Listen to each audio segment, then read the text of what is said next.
Hello friends, नमस्ते। आप सभी का स्वागत है हमारी जनरल नॉलेज की क्लास में।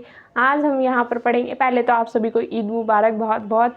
आज हम यहाँ पर पढ़ेंगे उत्तर प्रदेश के करंट अफेयर्स। ठीक है, आज एक स्टेट हम लोगों ने डिसाइड किया है कि हम लोग उसी स्टेट वाइज हम लोग आजकल अब क्वेश्चन आंसर करेंगे। ठीक है, तो यहाँ पर मैंने पहले कराए थे आपको राजस्थान से related current affairs plus general knowledge के क्वेश्चंस। आज हम यहाँ पर पढ़ेंगे उत्तर प्रदेश के जनरल नॉलेज के क्वेश्चंस जो आपके सभी परीक्षा में महत्वपूर्ण होंगे।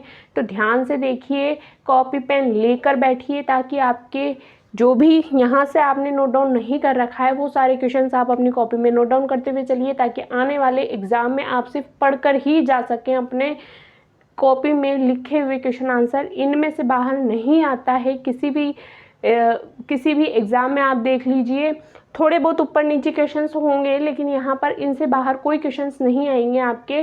तो ध्यान से देखिए, यहाँ पर जितनी भी आप परीक्षाएं देते हैं सभी के लिए यह महत्वपूर्ण होती हैं। करंट अफेयर्स या फिर जनरल नॉलेज इनको बोला जाता है। जनरल नॉलेज के कुछ क्वेश्चन है, यहाँ पर हम लोग करंट अफेयर्स के क्वेश्चन भी पढ़ेंगे, लेकिन आने वाली क्लास में हम लोग करंट अफेयर्स के क्वेश्चन की डिस्कस करेंगे। बट आज यहाँ पर हम लोग यूपी के करंट जनरल नॉलेज की डिस्कशन करेंगे। ठीक है, तो यहाँ पर आज जितने भी क्वेश्चंस हैं उम्मीद है कि आप सभी अपनी कॉपी में नोट डाउन करते हुए चलेंगे, और आप सब यहाँ पर माइनर क्वेश्चन जो कि आपको ऑरली बताए जाएंगे उन सबको भी आप नोट डाउन करते हुए रहिए, ताकि आपके क्वेश्चन में कभी आपको दिक्कत नहीं आए। क्वेश्चन कहीं से भी उठ के आ जाता है ना, तो आपको माइनर क्वेश्चन भी क्या करना है, अपनी कॉपी में नोट डाउन करते हुए चलना है। ठीक है, तो यहाँ पर आज हम लोग फर्स्ट क्वेश्चन देखते हैं। हमारा क्या है कि उत्तर प्रदेश को और किस नाम से जाना जाता है। देखिए, उत्तर प्रदेश को सब लोग जानते हैं कि यूपी या उत्तर प्रदेश, यूपी उत्तर प्रदेश, दैट्स ठीक है। इससे ज़्यादा शायद ही किसी को पता होगा कि उत्तर प्रदेश को हम लोग यहाँ पर यूनाइटेड प्रोविंस के नाम से भी जानते हैं। यूनाइटेड प्रोविंस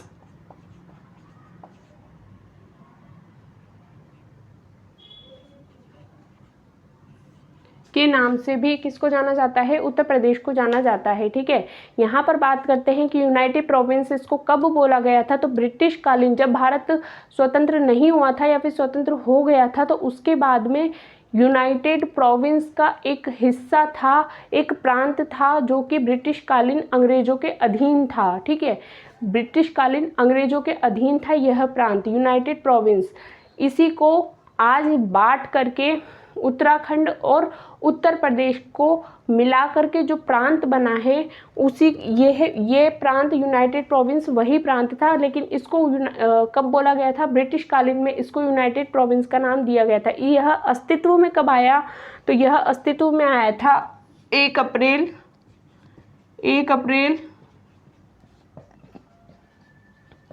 1937 को, 1937 को यह अस्तित्व में आया था। ठीक है, कौन सा, तो यूनाइटेड प्रांत जो है, यूनाइटेड प्रोविंस जो प्रांत है, यह एक छोटा प्रांत बन गया था। जब यह ब्रिटिश कालीन के अधीन आया तो यह एक छोटा प्रांत बन गया था। यह अधीन कब आया था, तो 1 अप्रैल 1937 को यह अस्तित्व में आया था, उसके अधीन आया था अंग्रेजों के। उसके बाद में इन्होंने डिवाइड कर दिया इसको, जब अंग्रेज को यहाँ से निकाल दिया गया तब यह यूनाइटेड प्रोविंस का जो प्रांत था उसको 2 भागों में डिवाइड करके आज वो एक बन गया उत्तराखंड, दूसरा बन गया है उत्तर प्रदेश। ठीक है, तो दोनों को मिला करके जो प्रांत बना था वो बना था यूनाइटेड प्रोविंस। अगला क्वेश्चन देखते हैं यहाँ पर कि विश्व प्रसिद्ध ताजमहल उत्तर प्रदेश के किस शहर में स्थित है। सभी को पता है कि ताजमहल किस शहर में स्थित है, कहाँ स्थित है, यह तो हो जाएगा आगरा में। कहाँ स्थित है, आगरा में यह ताजमहल स्थित है। ठीक है, विश्व प्रसिद्ध इमारत है यह ताजमहल। बनवाया किसने है, बनवाया है इसको शाहजहां ने। किसकी याद में बनवाया है, बनवाया है बेगम मुमताज़ की याद में।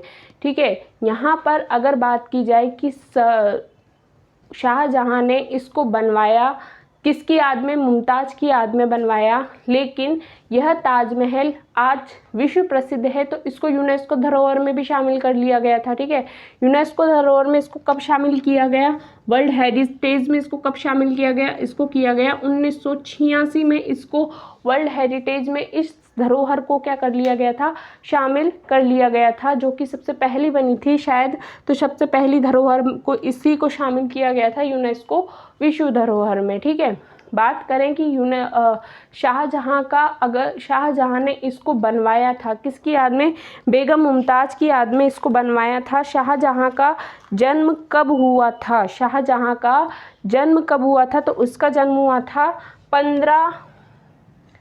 1592 में शाहजहां का क्या हुआ था, जन्म हुआ था। इनकी अगर पूछी जाए कि इनकी मृत्यु कब हुई थी, तो इनकी मृत्यु हुई थी 1666 में इनकी मृत्यु हो गई थी। किसकी, शाहजहां की। 1592 में इनका जन्म हुआ था और 1666 में इनकी मृत्यु हो गई थी। ठीक है, बात करें कि इनकी मृत्यु अगर हुई थी तो इनकी मृत्यु कहाँ हुई थी, इनकी मृत्यु हुई थी आगरा में। कहाँ पर हुई थी, आगरा में इनकी मृत्यु हो गई थी, किसकी, शाहजहां की। और इनका जन्म कहाँ हुआ था, जन्म हुआ था इनका पाकिस्तान में। पाकिस्तान में किस जगह हुआ था, पाकिस्तान में हुआ था लाहौर में,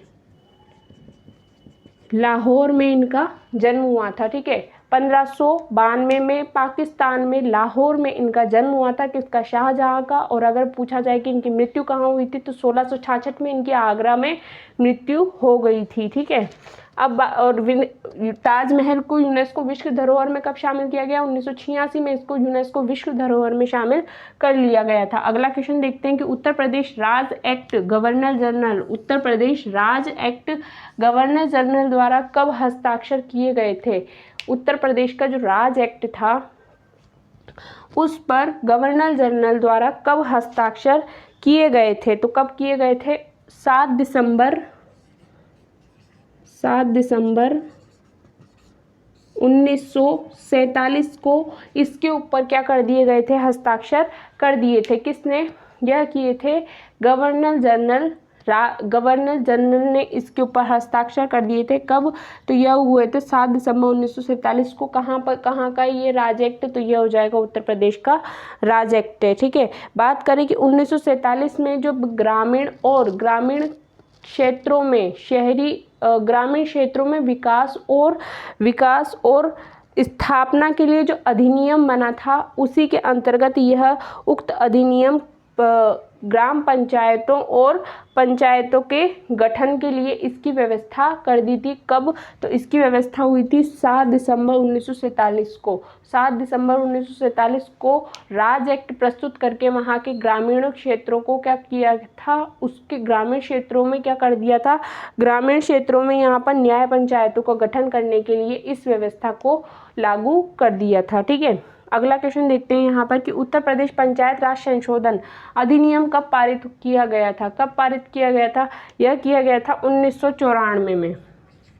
1994 को उत्तर प्रदेश में पंचायत राज संशोधन अधिनियम पारित कर दिया था। अगला क्वेश्चन देखते हैं कि उत्तर प्रदेश का सबसे पुराना पक्षी विहार कौन सा है। उत्तर प्रदेश का सबसे पुराना पक्षी विहार कौन सा हो जाएगा, तो यह हो जाएगा शहीद आजाद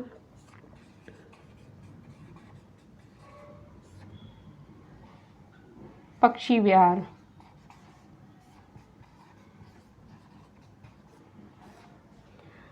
शहीद आजाद पक्षी विहार हो जाएगा उत्तर प्रदेश का सबसे पुराना पक्षी विहार। ठीक है, कहाँ स्थित है यह पक्षी विहार, तो यह हो जाएगा, पूरा नाम है इसका शहीद चंद्रशेखर आजाद पक्षी विहार, शहीद चंद्रशेखर आजाद पक्षी विहार। ठीक है,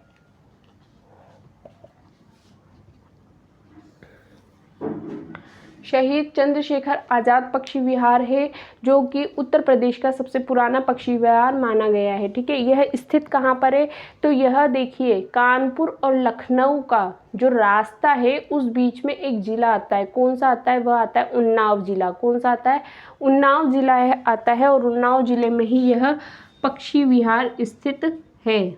उन्नाव जिले में स्थित है ये। ठीक है, उन्नाव एक जिला है, उसके अंदर यह पक्षी विहार स्थित है, जो कि सबसे पुराना उत्तर प्रदेश का जो सबसे पुराना पक्षी विहार है यह शहीद चंद्रशेखर आज़ाद पक्षी विहार है, जो कि उन्नाव जिले के अंदर स्थित है। ठीक है, यहाँ पर बात करते हैं कि इसका एक अन्य नाम और है। इस पक्षी विहार का अब एक अन्य नाम और पड़ गया है, उसका नाम क्या है? इसका नाम एक अन्य नाम है, वह नाम है नवाबगंज पक्षी विहार। नवाबगंज पक्षी विहार, ठीक है, उन्नाव जिले के अंदर स्थित है। कौन सा पक्षी विहार है? इसको बोला जाए, अब इसको नाम बदल करके इसका शहीद चंद्रशेखर आज़ाद इसका पक्षी विहार कब रखा गया? तो 2015 में इसको नाम दे दिया गया था। इस नाम से, इस नाम में कब हुआ था? तो यह हुआ था 2015 में।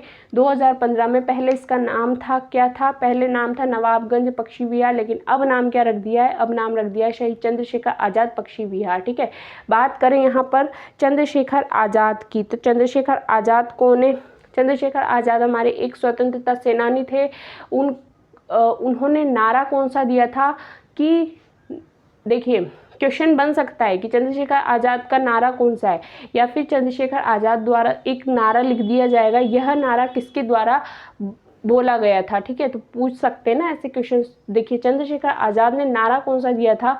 चंद्रशेखर आज़ाद ने नारा दिया था कि दुश्मन की गोलियों का हम सामना करेंगे, दुश्मन की गोलियों का हम सामना करेंगे, आज़ाद ही रहे हैं और आज़ाद ही रहेंगे। यह नारा किसने दिया था? यह नारा दिया था हमारे चंद्रशेखर आज़ाद ने।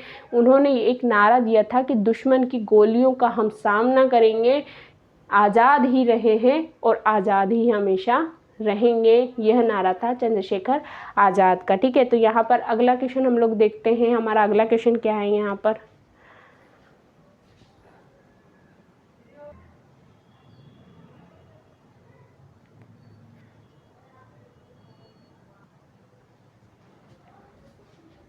अगला क्वेश्चन देखते हैं। हमारा अगला क्वेश्चन क्या है? अगला क्वेश्चन है यहाँ पर कि चित्रकूट में कौन सा पक्षी विहार स्थित है? चित्रकूट उत्तर प्रदेश का एक जिला है, उत्तर प्रदेश का एक शहर है चित्रकूट। ठीक है, चित्रकूट में कौन सा पक्षी विहार स्थित है, पूछा ये गया है। तो कौन सा पक्षी विहार स्थित है? यह हो जाएगा रानीपुर पक्षी विहार। रानीपुर पक्षी विहार है, जो कि चित्रकूट के अंदर स्थित है। ठीक है, पक्षी विहार चित्रकूट में कौन सा पक्षी विहार स्थित है? चित्रकूट में रानीपुर पक्षी विहार स्थित हो जाएगा। ठीक है, यहाँ बात करते हैं, पक्षी विहार नहीं है, ये वन्यजीव विहार है। पक्षी विहार नहीं है, ये हो जाएगा वन्यजीव विहार।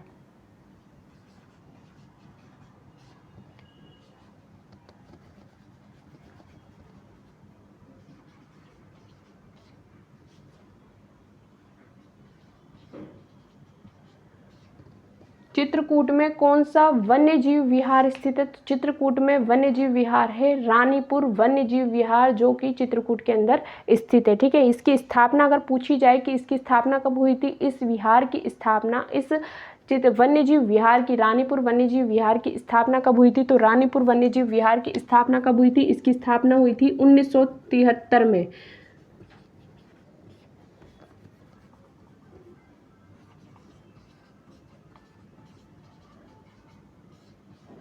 स्थापना कब हुई थी? स्थापना हुई थी 1973 में इसकी स्थापना हुई थी। कितने वर्ग क्षेत्रफल में फैला हुआ है? यह चित्रकूट विहार है, यह चित्रकूट वन्यजीव है, जो कितने वर्ग किलोमीटर के क्षेत्र में फैला हुआ है? तो यह 230 वर्ग किलोमीटर के क्षेत्र में फैला हुआ है। कितने वर्ग किलोमीटर के? 230 वर्ग किलोमीटर के, 230 किलोमीटर के क्षेत्र में यह फैला हुआ है। कौन सा? यह हो जाएगा चित्रकूट पक्षी विहार। ठीक है, चित्रकूट पक्षी विहार है, जो कि 230 वर्ग किलोमीटर के क्षेत्र में फैला हुआ है। इसकी स्थापना कब हुई थी? इसकी स्थापना हुई थी 1973 में इसकी स्थापना हुई थी। कहाँ स्थित है यह अगर पक्षी विहार चित्रकूट में स्थित है तो किस जिले में स्थित है? तो यह हो जाएगा बांदा जिले में। किस जिले में स्थित है? बांदा जिले के अंदर यह स्थित हो जाएगा, बांदा जिले में स्थित। ठीक है। कहाँ स्थित है? बांदा जिले के अंदर यह चित्रकूट विहार, इस चित्रकूट में बांदा जिले के अंदर यह स्थित है। कौन सा पक्षी विहार है? तो रानीपुर वन्यजीव विहार है, जो कि बांदा जिले के अंदर स्थित हो जाएगा। ठीक है। अगला क्वेश्चन देखते हैं यहाँ पर कि उत्तर प्रदेश में पूर्वी जिला कौन सा है? उत्तर प्रदेश का जो पूर्वी जिला है, उत्तर प्रदेश, मान लीजिए ये एक उत्तर प्रदेश है, ये इस टाइप से एक उत्तर प्रदेश है। इसका अगर यहाँ पर ये हम 4 दिशाएं डायरेक्शन इसका डिवाइड करते हैं, तो यहाँ पर ये पूर्वी हो जाएगा, यहाँ पर ये उत्तरी हो जाएगा, ये दक्षिणी हो जाएगा और ये पश्चिमी हो जाएगा। तो यहाँ पर जो पूर्वी जिला है, इस टाइप इधर का जो जिला है, कौन सा जिला है? ये हो जाएगा यहाँ पर बलिया जिला। नाम क्या है? बलिया जिला है, जो कि उत्तर प्रदेश का सबसे पूर्वी जिला माना जाता है। ठीक है। बलिया जिले की बात करें तो यह जिला किस जिले के अंदर स्थित है? उत्तर प्रदेश एक राज्य है, उसके अंदर बलिया एक पूर्वी क्षेत्र है। यह किस जिले में स्थित है? तो यह हो जाएगा आजमगढ़ में। आजमगढ़ जिले में स्थित है। ये कहाँ स्थित है? आजमगढ़ जिले में यह स्थित हो जाएगा। कौन सा? बलिया क्षेत्र। ठीक है। कहाँ स्थित है? हो जाएगा उत्तर प्रदेश के अंदर स्थित। उत्तर प्रदेश का सबसे पूर्वी जिला है, सबसे पूर्वी क्षेत्र है बलिया जिला, बलिया क्षेत्र है। कहाँ स्थित है? यह हो जाएगा आजमगढ़ में स्थित हो जाएगा। इसका अगर मुख्यालय पूछ लिया जाए, इस बलिया शहर का अगर मुख्यालय पूछ लिया जाए, उत्तर प्रदेश का पूर्वी क्षेत्र का मुख्यालय कहाँ स्थित है? तो यह हो जाएगा बलिया शहर के अंदर। कहाँ स्थित है? बलिया शहर के अंदर इसका पूर्वी जिले का मुख्यालय स्थित है, पूर्वी क्षेत्र का मुख्यालय स्थित हो जाएगा। कहाँ पर? बलिया जिले के अंदर। ठीक है। बलिया जिले की जो रेखा है, बलिया जिले की जो सीमा रेखा है, किस किस नदी पर कट करती है? तो यह हो जाएगी, एक तो हो जाएगी सरयू नदी, दूसरी हो जाएगी गंगा नदी। इन दो नदियों की रेखा को कौन सा जिला स्पर्श करता है? यह स्पर्श करता है बलिया जिला। कौन सा जिला स्पर्श करता है? बलिया। इन दोनों नदियों को किस जिले के द्वारा बनाया गया था? तो यह बनाया गया था बलिया जिले के द्वारा। किसके द्वारा बनाया गया था? बलिया जिले के द्वारा इसको बनाया गया था। इसका अगर क्षेत्रफल पूछ लिया जाए, इस बलिया शहर का क्षेत्रफल आपसे पूछा जाए, इस आजमगढ़ जिले का क्षेत्रफल पूछा जाए, कितना बता देंगे? 2981 इसका क्षेत्रफल हो जाएगा। 2981 किलोमीटर इसका क्षेत्रफल हो जाएगा। किसका? आजमगढ़ जिले का। ठीक है। अगला क्वेश्चन देखते हैं हम लोग। अगला क्वेश्चन क्या है हमारा? अगला क्वेश्चन है यहाँ पर कि नेपाल की सीमा उत्तर प्रदेश के कितने जिलों को स्पर्श करती है? नेपाल की जो सीमा है, उत्तर प्रदेश के कितने जिले हैं ऐसे जिनको स्पर्श करती हुई चलती है? तो यह हो जाएंगे 7 जिले। 7 जिले हैं जिनको यह नेपाल की सीमा स्पर्श करती है। 7 जिले कौन से हो जाएंगे? एक तो हो जाएगा पीलीभीत, दूसरा हो जाएगा श्रावस्ती, तीसरा हो जाएगा महाराजगंज, चौथा हो जाएगा बहराइच, पांचवा हो जाएगा पीलीभीत, श्रावस्ती, बलराजगंज, बहराइच, सिद्धार्थनगर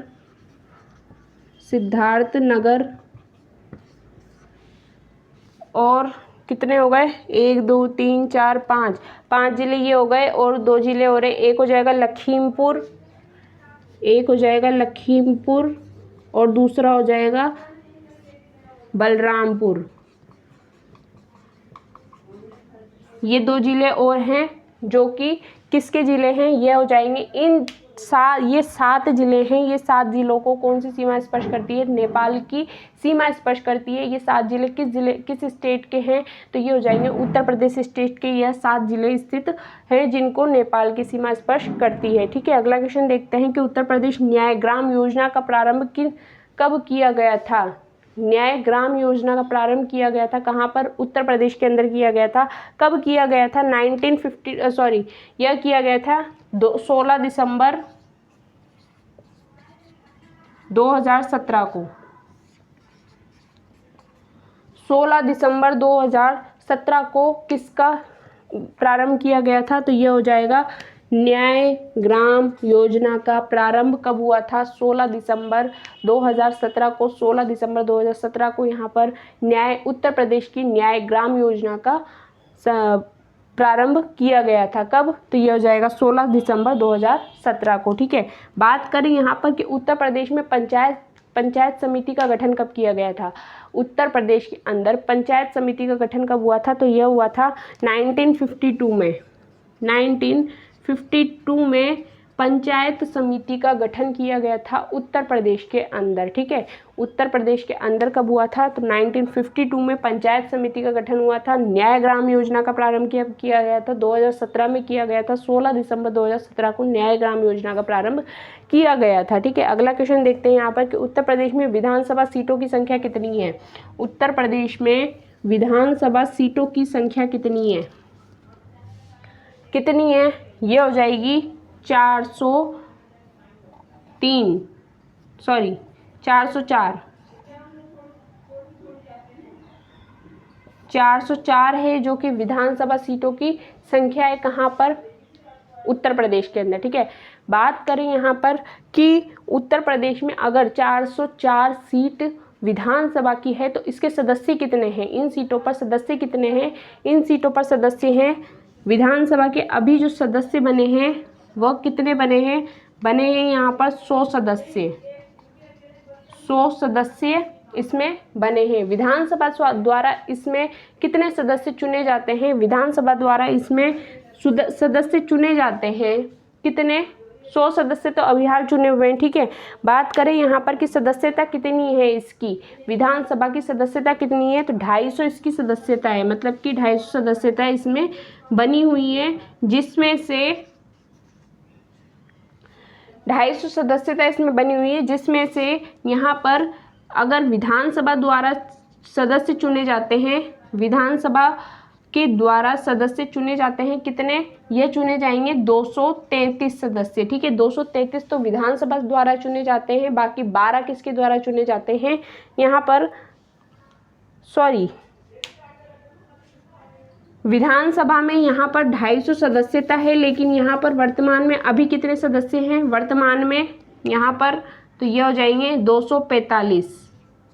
वर्तमान में हो जाएंगे 245 सदस्य हैं जो कि इसके अंदर मौजूद अभी बने हुए हैं, जिसमें से 110 सदस्य हैं जिन्होंने सीटें बुक कर ली है। ठीक है, यहाँ पर बात करते हैं कि अगर विधानसभा की बात चल रही है, लोकसभा में अगर पूछा जाए कि उत्तर प्रदेश की लोकसभा की सीटें कितनी हैं, जैसे हमारे राजस्थान में लोकसभा की सीटें कितनी हैं? लोकसभा की सीटें यहाँ पर 25 हैं। कितनी है?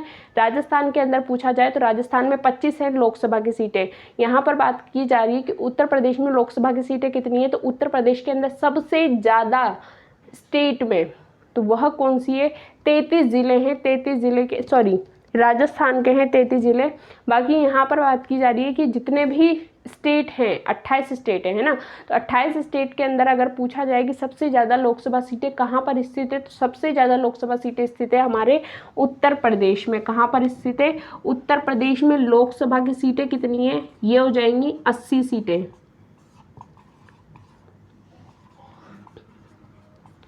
80 सीटें यहाँ पर स्थित हैं। कहाँ पर? उत्तर प्रदेश के अंदर। सबसे ज़्यादा लोकसभा सीटें कहाँ स्थित हो जाएंगी? उत्तर प्रदेश के अंदर स्थित है। क्वेश्चन बन सकता है कि लोकसभा की सबसे ज़्यादा सीटें किस राज्य के अंदर स्थित है। ठीक है, तो यहाँ पर आप सब आंसर क्या दे देंगे? उत्तर प्रदेश के अंदर सबसे ज़्यादा लोकसभा सीटें हैं। अगर संख्या में पूछा जाए कि संख्या में उत्तर प्रदेश के अंदर कितनी लोकसभा सीटें स्थित है, तो आप बता दीजिएगा कि 80 लोकसभा सीटें हैं जो कि उत्तर प्रदेश के अंदर स्थित हो जाएंगी। ठीक है, यहाँ पर बात करते हैं कि इस भारत का अगर लोकसभा हो गया, विधानसभा हो गया, अब बचा एक सदन और, कौन सा? राज्यसभा। सबसे ऊपरी सदन कौन सा सदन होता है? राज्यसभा सदन। ठीक है, राज्यसभा जो कि सबसे ऊपरी सदन होता है। यहाँ पर अगर बात करें कि यहाँ पर राज्यसभा की कितनी सदस्यता होती है, तो यहाँ पर राज्यसभा में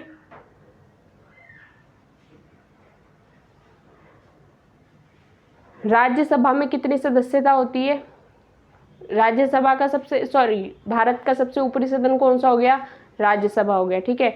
यहाँ बात करते हैं कि विधानसभा में अगर 250 सदस्य, 250 में से 245 वहाँ पर अटेंडेंस हैं, उसके बाद में यहाँ पर 250 में से अगर बात करें कि 245 वहाँ पर अटेंडेंस है, ठीक है। यहाँ पर बात की जा रही है कि विधानसभा द्वारा अगर सदस्य चुने जाते हैं तो कितने चुने जाते हैं, 233 सदस्य हैं जो कि विधानसभा के अंतर्गत विधानसभा द्वारा निर्वाचित किए जाते हैं। बाकी 12 सदस्य किसके द्वारा निर्वाचित किए जाते हैं, तो ये किए जाते हैं आंग्ल 12 सदस्य हैं जो कि किसके द्वारा निर्वाचित होते हैं, ये होते हैं राष्ट्रपति के द्वारा, ठीक है। दिव्यांगजन होते हैं उनको किया जाता है यहाँ पर आंग्ल भाषा के लिए, जैसे आंग्ल भाषा जैसे कि तमिल, तेलुगु, मराठी, पंजाबी, कन्नड़, ये सब भाषाओं के लिए जो भी सदस्य निर्वाचित किए जाते हैं वो किसके द्वारा निर्वाचित होते हैं, वो होते हैं राष्ट्रपति के द्वारा निर्वाचित किए जाते हैं, जो कि 12 सदस्य होते हैं जो कि निर्वाचित किए जाते हैं, ठीक है। अगला क्वेश्चन हमारा देखते हैं, यहाँ पर अगला क्वेश्चन क्या है।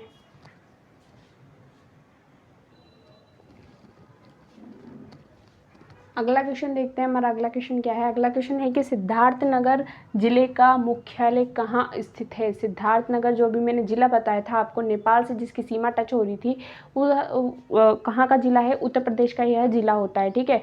उत्तर प्रदेश के 7 जिले बताए थे जिसके जो कि नेपाल से सीमा टच करते हैं, और उसके अंतर्गत यह जिला भी था सिद्धार्थनगर, जिसका मुख्यालय स्थित कहाँ पर है। इसका मुख्यालय पूछा गया है तो इसका मुख्यालय कहाँ स्थित हो जाएगा, इसका मुख्यालय है नवगढ़ में स्थित, नवगढ़ में इसका मुख्यालय स्थित है, ठीक है। नवगढ़ में इसका मुख्यालय स्थित है। सिद्धार्थनगर जो जिला है, यहाँ पर महात्मा बुद्ध के नाम से एक विश्वविद्यालय खोला गया था, उसका नाम क्या था, सिद्धार्थ, एक राजकीय विश्वविद्यालय खोला गया था, सिद्धार्थ विश्वविद्यालय, जो कि यहाँ पर स्थापित किया गया था। कहाँ पर, सिद्धार्थनगर जिले के अंदर इसको स्थापित किया गया था। नवगढ़ मुख्यालय में इसका सिद्धार्थनगर जिले का सिद्धार्थनगर विश्वविद्यालय को स्थापित किया गया था, जो कि महात्मा बुद्ध का एक राजकीय विश्वविद्यालय बना हुआ था, ठीक है। अगर इसका क्षेत्रफल पूछ लिया जाए कि इस सिद्धार्थनगर जिले का क्षेत्रफल जो है वो कितना है, तो कितना बताएंगे आप, 2895 वर्ग किलोमीटर इसका क्षेत्रफल हो जाएगा। 2895 वर्ग किलोमीटर इसका क्षेत्रफल हो जाएगा। किसका, सिद्धार्थनगर जो जिला है उसका क्षेत्रफल अगर आपसे पूछा जाए टोटल क्षेत्रफल कितना है, इसका क्षेत्रफल कितना बता देंगे, 2895 वर्ग किलोमीटर इसका क्षेत्रफल है, ठीक है। अगर सिद्धार्थनगर जिले का आपसे पूछा जाए कि इसका मुख्यालय कौन सा है, तो इसका मुख्यालय कहाँ स्थित हो जाएगा, इसका मुख्यालय स्थित हो जाएगा नवगढ़ के अंदर इसका मुख्यालय स्थित है, ठीक है। अगला क्वेश्चन देखते हैं कि पठारी जनजाति कहाँ पर पाई जाती है। कौन सी जनजाति है, पठारी जनजाति है जो कहाँ पर पाई जाती है। पठारी एक जनजाति है जो कि कहाँ पर पाई जाती है, यह पाई जाती है उत्तर प्रदेश का एक जिला है सोनभद्र जिला। कौन सा जिला है, सोनभद्र जिला है, जहाँ पर यह जनजाति निवास करती है,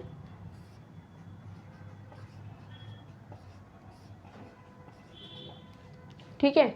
सोनभद्र एक जिला है जहाँ पर पठारी जनजाति क्या करती है, निवास करती है। अगर पठारी जनजाति सोनभद्र में निवास करती है तो इसका मुख्यालय कहाँ पर है। अगर पठारी जनजाति निवास करती है सोनभद्र जिले के अंदर, ठीक है, सोनभद्र जिले के अंदर निवास करती है, एक जिले का एक मुख्यालय होता है, तो एक जिले का उस जिले का मुख्यालय कहाँ पर है, सोनभद्र का मुख्यालय हो जाएगा रॉबर्ट्सगंज में,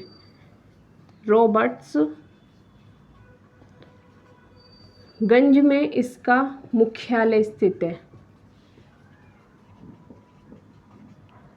ठीक है। पठारी जनजाति का कहाँ निवास करती है, सोनभद्र में। सोनभद्र का मुख्यालय कहाँ स्थित है, यह हो जाएगा रॉबर्ट्सगंज के अंदर। अगर इसका क्षेत्रफल आपसे पूछा जाए कि सोनभद्र जिले का क्षेत्रफल टोटल कितना है, तो कितना बता देंगे, 6788 वर्ग किलोमीटर, 6788 वर्ग किलोमीटर इसका टोटल क्षेत्रफल है किसका, सोनभद्र जिले का। अभी हमने पढ़ा था यहाँ पर ऊपर पढ़ा सिद्धार्थनगर जिले का, कितना पढ़ाया था, 2895 वर्ग किलोमीटर इसका क्षेत्रफल है। 6788 वर्ग किलोमीटर किसका क्षेत्रफल है, सोनभद्र जिले का क्षेत्रफल है कितना, 6788 वर्ग किलोमीटर, ठीक है। बात करें कि सोनभद्र जिले को किसकी राजधानी कहा जाता है, इसको ऊर्जा की राजधानी। किसकी राजधानी कहा जाता है सोनभद्र जिले को, इसको कहा जाता है ऊर्जा की राजधानी। राजधानी, क्योंकि यहाँ पर सबसे ज़्यादा क्या होती है, ऊर्जा का प्रवाह, ऊर्जा क्या करती है, प्रवाहित होती है। सबसे ज़्यादा ऊर्जा उत्पादन जो जहाँ होता है उत्तर प्रदेश के अंदर, तो वो होता है सोनभद्र जिले के अंदर, ठीक है। बिजली संयंत्र कहाँ पर स्थित है सबसे ज़्यादा, तो वो हो जाएंगे सोनभद्र के अंदर सबसे ज़्यादा बिजली संयंत्र स्थित है, इसीलिए इसको ऊर्जा की राजधानी भी कहा जाता है, ठीक है। किसको, सोनभद्र जिले को। अगला क्वेश्चन देखते हैं कि झादी ताल कहाँ स्थित है, कौन सा ताल है, झादी ताल, कौन सा ताल है, झादी ताल, ठीक है। झादी ताल कहाँ स्थित है, नाम क्या बता देंगे आप, किशनपुर वन्यजीव विहार में यह स्थित है।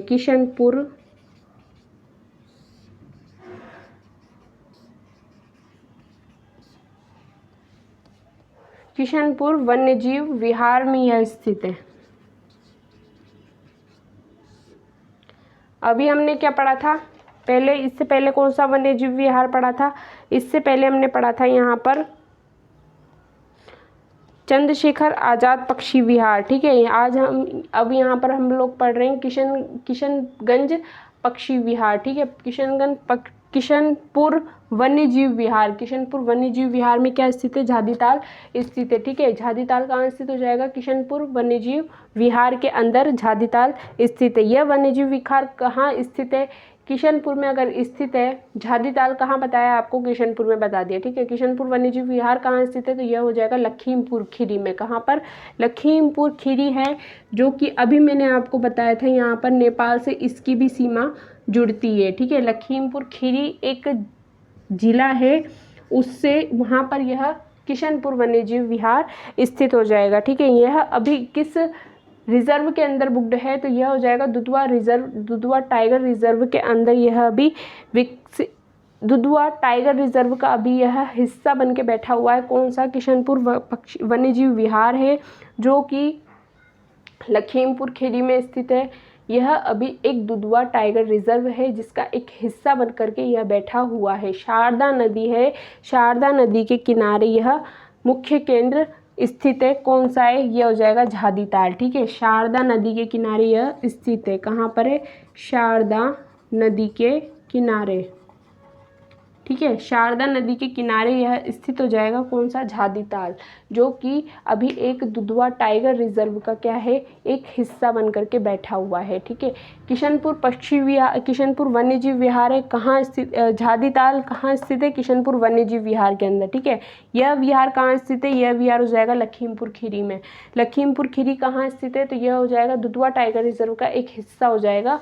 कौन सा, यह लखीमपुर खीरी है, जो कि यह वन्यजीव विहार है, जो कि दुधवा टाइगर रिजर्व का एक हिस्सा है। और यह झादी ताल कहाँ स्थित है, तो यह हो जाएगा शारदा नदी है, शारदा नदी के किनारे का मुख्य केंद्र जो है वो हो जाएगा यह झादी ताल, ठीक है। अगला क्वेश्चन देखते हैं कि उत्तर प्रदेश का आर्मी एविएशन सेंटर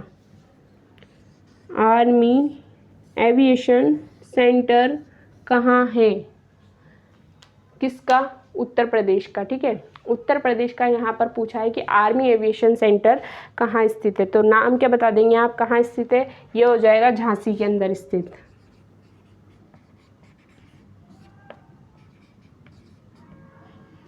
झांसी में यह army aviation centre Uttar Pradesh का स्थित हो जाएगा, ठीक है। यह पूछा जा रहा है कि यह वर्तमान में अभी किस हवाई पट्टी पर स्थित है। यह आर्मी एविएशन सेंटर है, कहाँ स्थित है, यह उत्तर प्रदेश के अंदर स्थित है। लेकिन यह उत्तर प्रदेश के किस जगह स्थित है, तो यह हो जाएगा बुंदेलखंड की एक हवाई पट्टी है, सैन्य हवाई पट्टी, वहाँ पर यह आर्मी एविएशन सेंटर बना हुआ है, ठीक है। यहाँ पर सिविल एनक्लेव को बनाने की अब प्रयास किया जा रहा है। सिविल एनक्लेव होता है, उसका अब यहाँ पर बनाने का प्रयास किया जा रहा है। सिविल एनक्लेव मतलब कि क्या होता है, आर्मी के वहाँ पर रहने का स्थान बनाया जा रहा है, सिविल एनक्लेव जिसको बोला जाता है। तो वहाँ पर आर्मियों के रहने का स्थान बनाया जा रहा है। कहाँ पर, बुंदेलखंड हवाई पट्टी पर, वहाँ पर इनका सिविल एनक्लेव बनाने का क्या किया जा रहा है, प्रयास किया जा रहा है। और यह एक कितने क्षेत्र में फैली हुई है, यह फैला हुआ कितने क्षेत्र में, आर्मी एविएशन सेंटर, तो यह हो जाएगा 198 एकड़ भूमि पर, एकड़ भूमि पर इसका यह फैला हुआ है। कौन सा? Army aviation centre. कहाँ फैला हुआ है? यह फैला हुआ है बुंदेलखंड की हवाई पट्टी पर यह फैला हुआ है। बुंदेलखंड की हवाई पट्टी पर बनने का जा रहा है एक सिविल एनक्लेव का जो एरिया है वो कितना है? 198 एकड़ की भूमि पर यह बनने जा रहा है। ठीक है, अगला क्वेश्चन है कि कैमूर वन्यजीव विहार कहाँ स्थित है? कैमूर वन्यजीव विहार है, यह कहाँ स्थित है? कहाँ स्थित है? यह हो जाएगा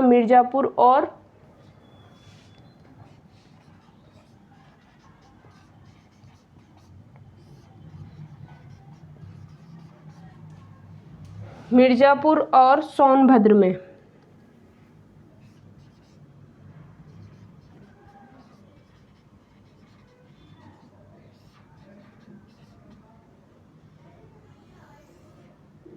ठीक है, मिर्जापुर और सोनभद्र में क्या स्थित हो जाएगा? कैमूर वन्यजीव विहार एक अभ्यारण्य है। कैमूर जो वन्यजीव विहार एक अभ्यारण्य है, तो यह कहाँ स्थित हो जाएगा? यह हो जाएगा मिर्जापुर और सोनभद्र के अंदर यह स्थित हो जाएगा। ठीक है, बात करें यहाँ पर कि यह वन्यजीव विहार स्थित कहाँ पर है? कैमूर वन्यजीव विहार कहाँ स्थित है? कैमूर वन्यजीव विहार कहाँ स्थित हो जाएगा? मिर्जापुर और सोनभद्र में। सोनभद्र और मिर्जापुर में यह स्थित हो जाएगा। ठीक है, यहाँ पर कैमूर वन्यजीव विहार का एक ठिकाना तो होगा ना कि भाई उस जगह यह स्थित है। किस जगह स्थित है? भभुआ के किनारे। किसके किनारे है? भभुआ के किनारे।